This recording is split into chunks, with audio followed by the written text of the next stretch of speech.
Hello everybody. So this video is in response to a comment asking me, are some stocks still cheap? Am I still looking at certain stocks because it keeps running, Bitcoin keeps running, Tesla keeps running? Are there some stocks that I still find cheap? The answer to that is yes. So I'm gonna go through them. The first stock that I still find cheap, I keep rounding the table on this one. I can't remember how many videos I made on this one. We've been following HIMS for a while now. HIMS, it has been flat-ish for now just about 6 months. It reached that peak of $23 about 6 months ago. It's back there. It was past $30 about a few days ago, and now it's back at 24, and it seems to be back up. As usual, Amazon announces that they're going to enter your market. And the market, the algos, they just sell off. They think Amazon is a big threat. But I read somewhere on Twitter that Amazon entered the health market something like 11 or 12 times in the past 5 years. So really buying the dip was an opportunity on this one. I bought the dip in the 19. I was very happy about that. Never thought we'd see below $20 again. HIMS is, in my view, still a winner. It's no financial advice, of course, but it's a direct-to-consumer stock. You sell direct your doctor visit and the prescription if the doctor approves the prescription, and you do that without insurance. So HIMS is an e-doctor and an e-pharmacy without insurance. Not having insurance at HIMS is a plus. It makes it so easy to understand what you're going to pay for your prescription, what you're going to pay from your visit for your visit. When I was studying the Amazon pseudo threat that was discussed by all of the analysts, you go to Amazon, I still don't understand how much it's going to cost. I still wonder, I'm on Amazon, I still wonder why they ask me for my insurance every single step of the way. It's not clear. HIMS has clear pricing, and you can do that only because you don't accept insurance. You know upfront what you're getting charged, and HIMS bundles the cost of the doctor in the monthly prescriptions. Most medical conditions, ailments are treated via pharmacy, via pills. HIMS bundles the cost of the initial doctor visit and the follow-up visit. This doctor visit cost is bundled in your monthly prescription, and you can see the doctor on an as-needed basis. This is very compelling in my view, very easy to understand. You know exactly what it's going to cost. For example, in the case of GLP-1s, in the case of compounded semaglutide, the price is $199 for the entry product of semaglutide, $199. That includes the doctor visits, the doctor follow-ups, and the weekly injections. That's what it includes. You know the price. Same for their ED drugs, their ED treatments. They start at $39 for ED. That's the urologist visit or the provider visit, or typically someone knows a thing or two about urology typically, but that includes that initial doctor visit, the follow-up visits, and for $39 a month, these doctor visits are included, and you also get your generic for Viagra, your generic for Cialis, right? Your sildenafil, your tadalafil, you get it through the mail, discreet, easy to understand how this works. That's why it's catching on, by the way, because people expect clear pricing, and it's also catching on. HIMS is also catching on because, again, they don't accept insurance, but you see, if you follow GLP-1s, some consider GLP-1s to be a revolution as big as AI. If you follow GLP-1s, the news the past week is RFK saying, sorry, we're not Medicare, right? Medicare, the insurance for the 65 plus in the US. Medicare is saying, sorry, obesity, we're not going to be paying for your GLPs for obesity because it would cost $3 trillion. So insurance are machines to deny treatment. That's what they are, and that's what HIMS got started. HIMS got started with ED and with hair. Why? Because guess what? ED and hair, ED drugs and hair drugs, were historically, widely denied treatment by insurance companies because, I guess if a woman loses her hair, I guess nobody cares. That's what the insurance is saying. Psychology is not a thing. You're not going to be depressed if you're a woman. You've been proud of your hair your whole life. You just hit 45, you lose your whole hair. You're not going to be depressed, right? People who get cancer, they lose their hair. It's not a big deal, right? Like, give me a break. No, it's insurance who says, oh, we're not going to cover this. Oh, we're not going to cover that. So it makes a lot of sense to remove insurance, in my view, from the parts of care that are mild. Anything from minor issues to medium issues, in my view, it makes so much sense to get rid of insurance. Insurance should cover the big stuff. But for the small stuff and the medium stuff, like the ED type stuff or the weight loss drug stuff, in my view, it makes entire sense to remove insurance. And that's why the product is catching on. 2 million people, 2 million Americans. This is getting meaningful here. You have 2 million people paying a monthly fee, on average $67. 2 million paying on average $67 a month at HIMS to get one of the dozens of different medications that they have. The company's growth is actually accelerating, and it seems that some of that acceleration is due to GLP-1, but they have other products than GLP-1, although GLP-1 gets the lion's share of a discussion right now. But remember, GLP-1 is just one of their products. They have a lot of opportunities in things like hormone replacement therapy coming up, right? Providing things like testosterone, disrupting you. They're in the phase right now where they're disrupting the neighborhood pharmacy. They are disrupting a lot of the highly profitable visit of the mom and pop doctor, your profitable visit, your easy visit, your easy prescription, the bread and butter. They're taking on that business. They're not disrupting the doctors for the harder stuff, for the complex cases.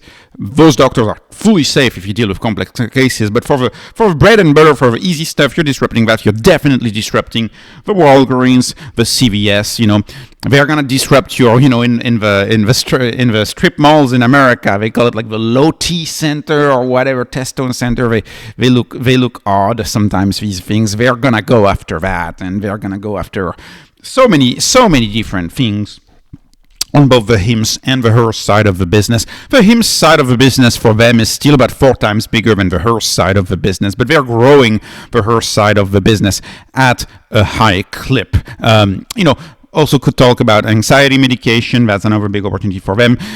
Criticism, this company has been under so much, FUD, as I guess this is now how it's called in the stock market, fear, uncertainty, and doubt.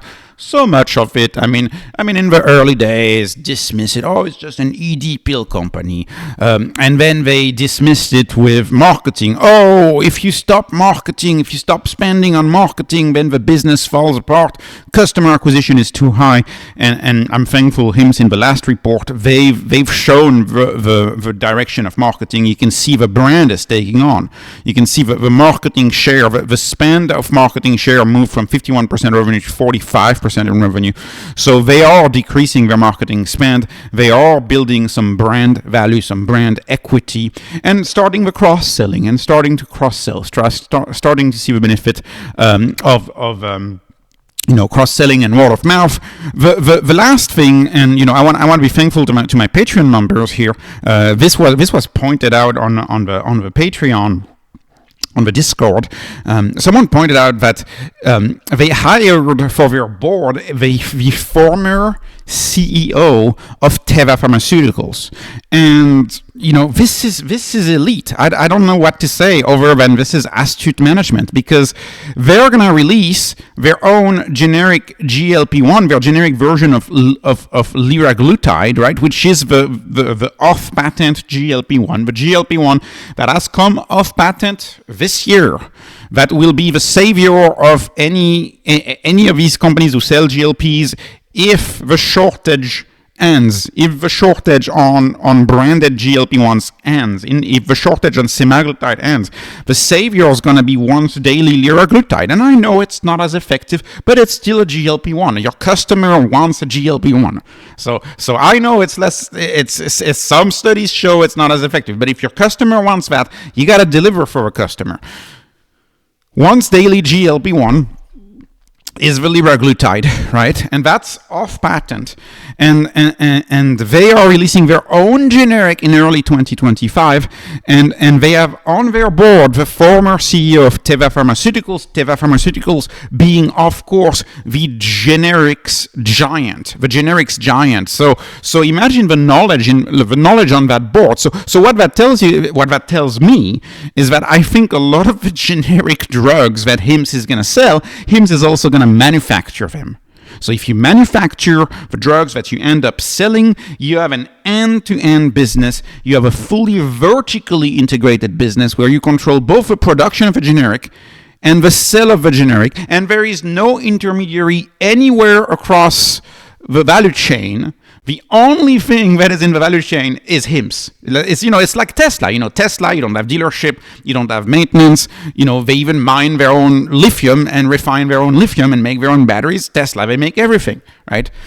Think about a company like that in the healthcare sector. A company that makes the drug, sells the drug, prescribes the drug, hires the doctor, does the follow-up, delivers the drug, provides the pharmacy advice.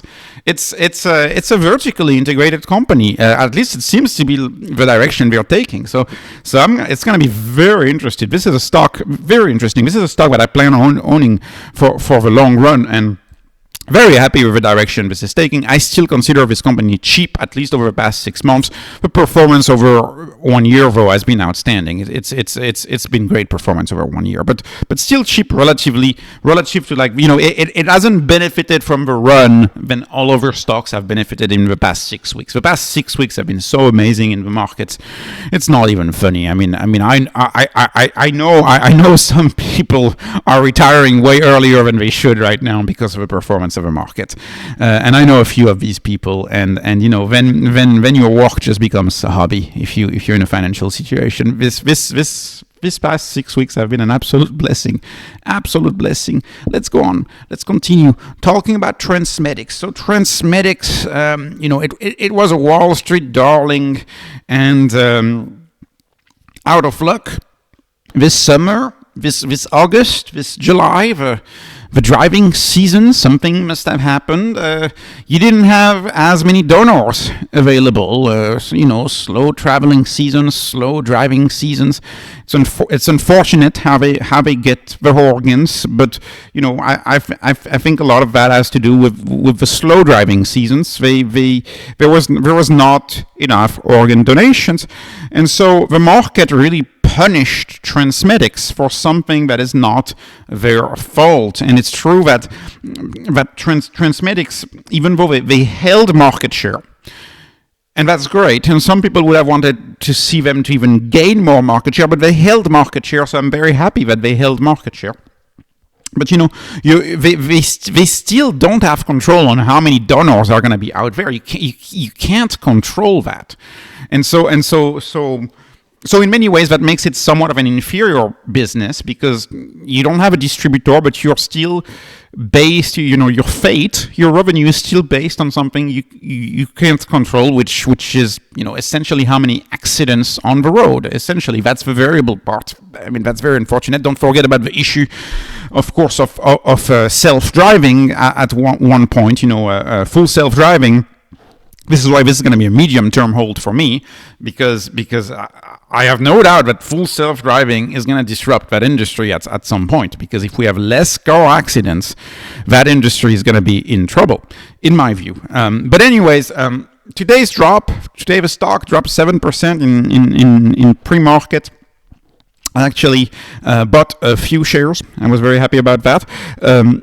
TransMedics, so an analyst, downgraded them, and they talk about the competition. So the analyst talks about the competition, and this really makes me laugh. I mean, I don't really know what to say. Kudos to Paragonix. I mean, this is great entrepreneurship, and if this was an entrepreneurship channel, I would be totally praising them. Kudos to them. They have these coolers, and it's a cooler for an organ. It's kind of like a it's kind of like a Yeti with Bluetooth and GPS. I mean, I don't know how to say it otherwise. I'm sorry if the technology is so much better than what it seems to be, but it seems to be kind of like a better dry ice, i.e. it keeps it cool, but it's like a better dry ice. I don't really know what to say. I'm not an expert, but it's definitely not the same product. It's not like TransMedics, where you put the organ in the organ care system, and the organ care system can keep the organ alive for multiple days. You can transport the organ. You can have the surgeon ready on the other side of the USA. They can do the transplants during the day. This is the Rolls-Royce of organ care. This is a better cooler. I mean, I hate to be critical, but this is a better cooler, right? It's it, and sure, you got the Bluetooth capability, you got the GPS, and you can track the cooler.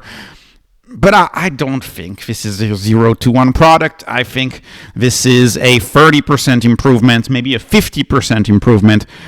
This is a 10x improvement over dry ice. This is 30% over dry ice, and that's why TransMedics has been winning and has been a winning stock because of the revolution of this product in that sector. And of course, they also mention a UK competitor, which this one is credible. This one is credible, at least for the liver part, it's credible. But they're not, even though they have some approvals in the US, they're expanding in Germany right now, and I was reading about them. This is going to be a headwind for TransMedics going to Europe and to the UK, but I don't think the organ ox system is going to be a very big headwind in the US, because they're barely present in the US and most of their business is done with liver. So anyways, and of course TransMedics, they have 3 main organs that they cover, and they're going to add more organs. And lastly, the last one is what they call normothermic regional perfusion, which is a controversial practice, which, by the way, that controversial practice may also be a reason why there has been fewer organ donors over the past, 6 months, 3 months, because this has made the news outside. This has made the news outside of this industry. And if you remember, the first time that I came across TMDX, I dismissed it. Based on the fact that it made me uneasy. Well, this, I'm not the only one who feels uneasy sometimes about organ transplant.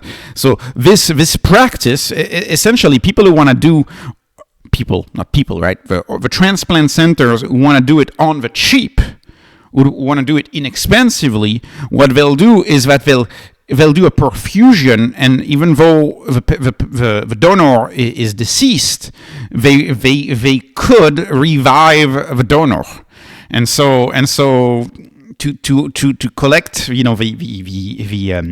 do the transplant, you need to place you need to make sure you cut the blood flow in very strategic spots, so as to not wake up the deceased patient. So anyways, if you go on this government website, there's a pretty long presentation from a researcher in that field talking about the ethical issues, and there's a lot of states and there's a lot of people that are calling for this to not be allowed, because you are keeping a donor artificially alive and maybe sending some blood to their brain, just because you're trying to collect the donation. So and that has gotten some bad press. And there was bad press a few months back about someone in Tennessee, I believe, or something, waking back up during an organ donation. So there's definitely some headwinds on TransMedics. But I still think over the medium term, this stock is going to be fine, because it really caters to a major need. But definitely a complex story to look at. Okay, let me move on to another stock that I like, which is Genmab. So now this one I love. This one I've bought a lot of this one recently.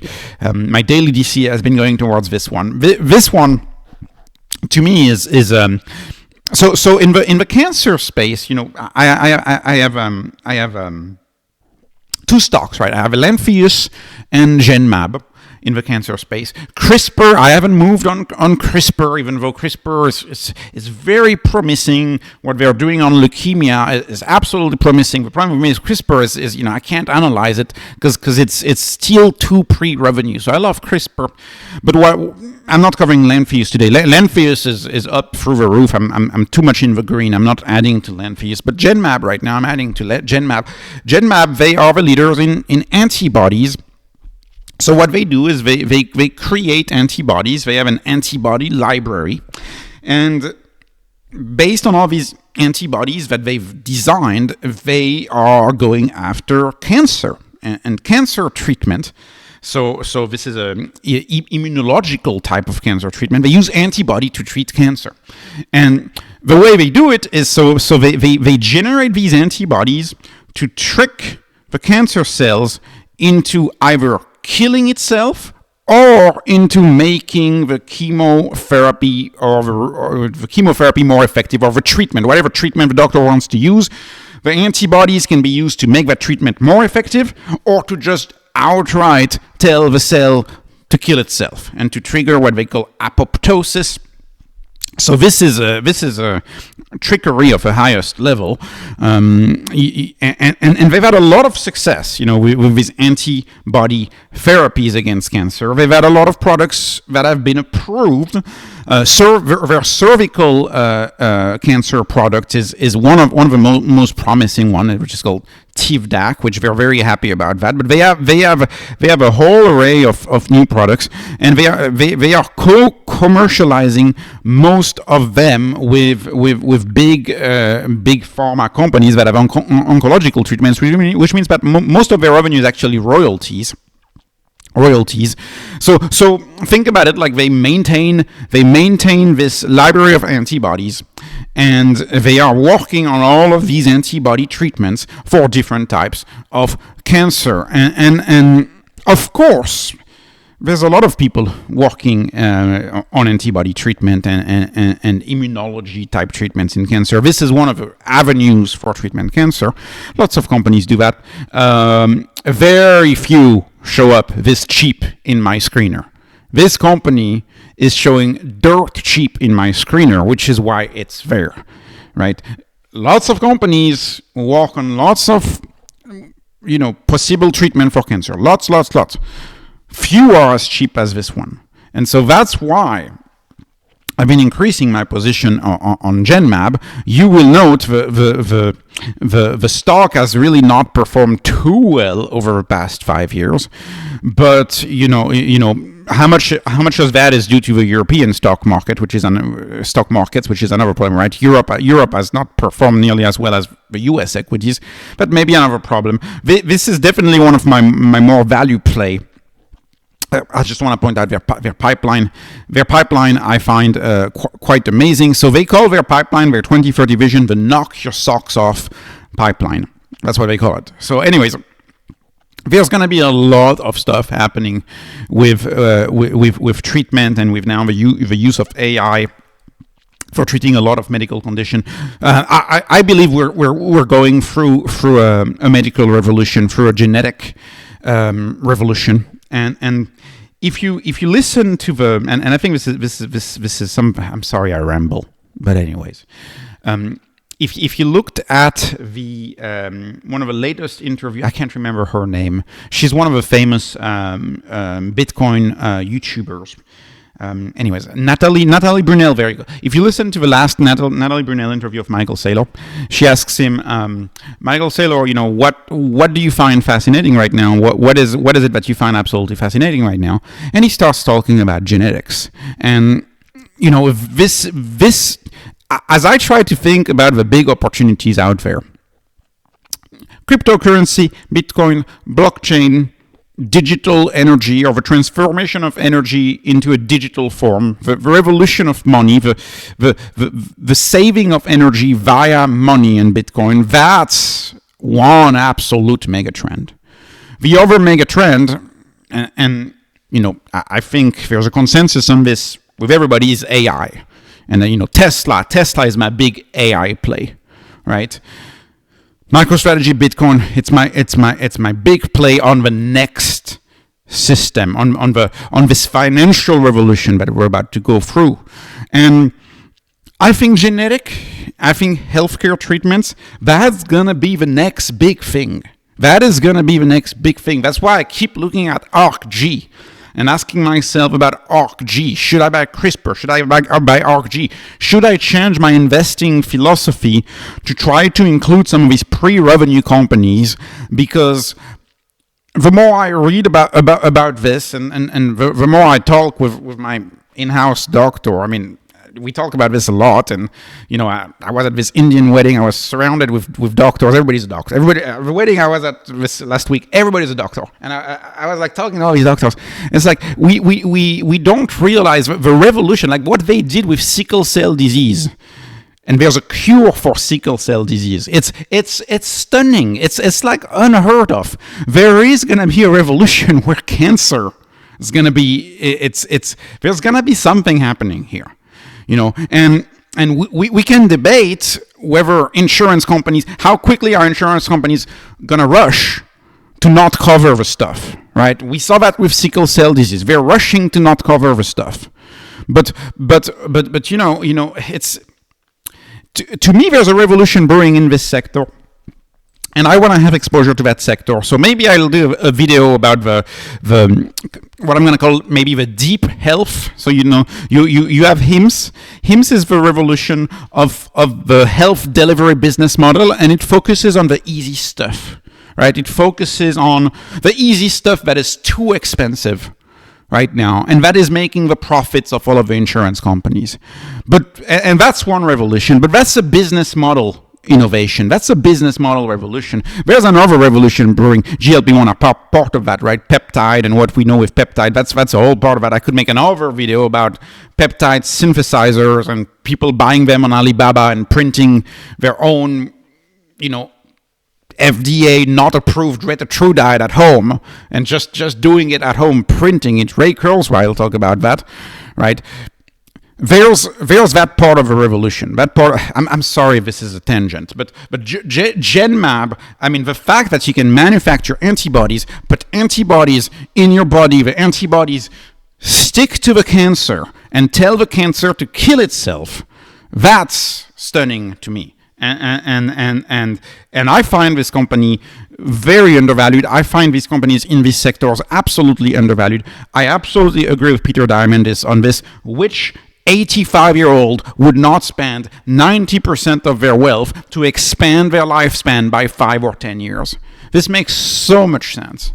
And yeah. Anyways, I think it's undervalued. I think it's undervalued. No financial advice. Feel free to look at my few videos. I've done 2 videos on Genmab. There will be more videos about this. If you're interested in that sector, you may also want to take a look at Lantheus. Lantheus is very interesting, the way they're approaching cancer treatment with radioactive isotopes using radioactivity to kill cancer. Also very fascinating. Anyways, sorry about the tangent. Moving on to a more, I guess, fun type of investing. We're gonna talk about an energy drink. I'm sorry to move back down in the stakes here. I was talking to you about life-saving companies for maybe 20 minutes. Now I'm getting back to something more simple. Let's talk about Celsius. I actually like that video I did on Celsius, vitamins in a can, going through the history of a supplements billionaire. Celsius that's what I would describe it. It's literally vitamins in a can. I don't know if it's, I like the taste. I know a lot of people don't like the taste, but maybe the taste is surprising to some people. But it's taste is a very cultural thing. What matters is not what I think. What matters is what Gen Z thinks. I see Gen Z buy Celsius as much as before. I was in New York last week. I was in New Jersey last week. I saw as many signs for Celsius at gas stations, on the side of the stores. I saw that over there just the same as in Texas. A few months ago, I was in Florida. It was everywhere in Florida. A few months ago, I was in Puerto Rico. Was everywhere in Puerto Rico. Las Vegas, it was everywhere in Las Vegas. So It's I've been traveling a lot for some reason. Anyways, I'm going to France pretty soon, so I'll tell you if it's everywhere in France too. Which I hope, according to my brother, the sales of this are picking up in France. So I hope my view of this, and this is anecdotal, but this is my view from my eyes, is it's flying off the shelves. It's flying off the shelves. It's the flavors are out of stock. My local HEB, they have half the flavors they don't have. It's getting sold. My gym, it's getting sold. I see people drinking it at the gym, and keep in mind there's probably a little bit of confirmation bias. Nobody is immune to confirmation bias. International expansion is still happening in my view. And again, the stock's down because Pepsi messed up. It's so simple. I mean, we try to find reason as to why this is down. The stock's down because Pepsi messed up. Pepsi ordered too much. This is a company that's very flavor-oriented. It's all about the flavor and the trends. You go to the store, some flavors you can't find. Other flavors people don't seem to like as much, so they sit on the shelf for longer. So I think this is a company over the future where they're going to have to change the flavors in a very agile manner. They're going to have to be changing their flavors very... No, I don't want to talk about, say, Zara or the speed of fast fashion, for example, and how quickly, say, you go to the Zara store, they change fashion. They have to have short supply chain where it's every 6 weeks you got to change because fashion changes.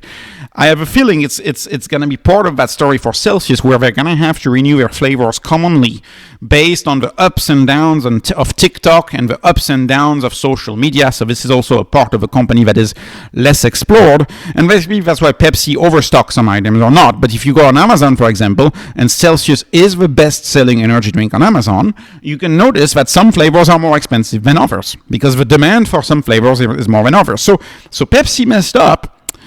Some of you in the comment section sometimes tell me that was done on purpose so they could acquire more shares. I don't know about that.